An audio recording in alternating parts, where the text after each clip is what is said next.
Dessiner une voiture classique, c'est cool, mais aujourd'hui, on va passer à un autre niveau. Connaissez-vous le tuning? Commençons par un trait légèrement incliné.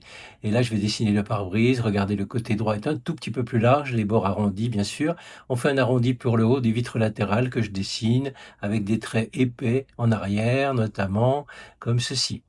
Maintenant, je vais faire le reste du toit, un petit arrondi qui revient en arrière, les rétroviseurs de rond et les essuie-glaces. Et voilà, on a fait le haut du véhicule. Maintenant, je me déporte un peu sur la gauche ici, et c'est le centre du capot. Je reviens sur le côté, vers la porte. On va jusqu'en arrière ici, voilà, et la porte, la poignée de porte. De façon en miroir ici, j'ai l'extrémité du capot et le côté, et je fais quelques reliefs sur le haut du capot. Je descends ici à la verticale, à peu près au tiers du pare-brise, je descends l'autre verticale, et puis je vais marquer tout de suite l'échancrure de la roue qui revient en avant, une échancrure comme ça en ovale, mais qui est en relief. Regardez, je dessine le relief ici, puisque cette voiture est tunée. Allez, on continue en arrière, je fais le dessin de la porte, le bas de caisse ici, et l'autre échancrure pour la roue arrière, avec une entrée d'air ici. On revient vers l'avant et là je vais dessiner les phares anti-brouillard tout d'abord qui sont plus au centre avec le logo entre eux et puis de chaque côté les phares proprement dit qui semblent plus collés l'un à l'autre à gauche en raison de la perspective. On revient ici, en dessous ici le clignotant, l'autre clignotant comme ceci, et je fais ici les longues portées qui sont dans une housse pour l'instant, et au milieu il y a toute une structure complexe pour l'entrée d'air.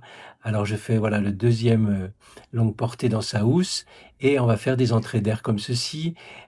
Au milieu je vais noircir partiellement, ici deux arrondis, et je vais faire la structure. C'est une structure avec une échancrure qui est très proche du sol, hein. Cette voiture a une garde au sol très faible et je vais dessiner encore beaucoup de noir pour les entrées d'air qui se situent au milieu.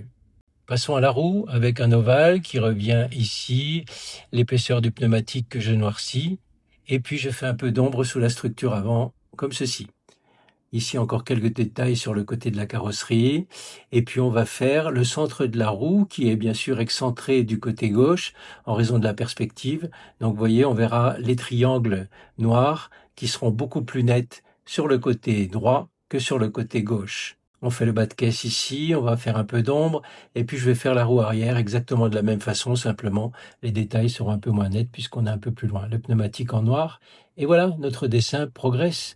Il nous reste à faire l'intérieur du véhicule, alors je vais noircir l'intérieur du véhicule, et je vais laisser juste l'apparence d'une grille sur la vitre arrière. Allez, les derniers détails, notamment le numéro de cette voiture ici sur la porte, et notre dessin est terminé. Voilà, à vous de jouer maintenant.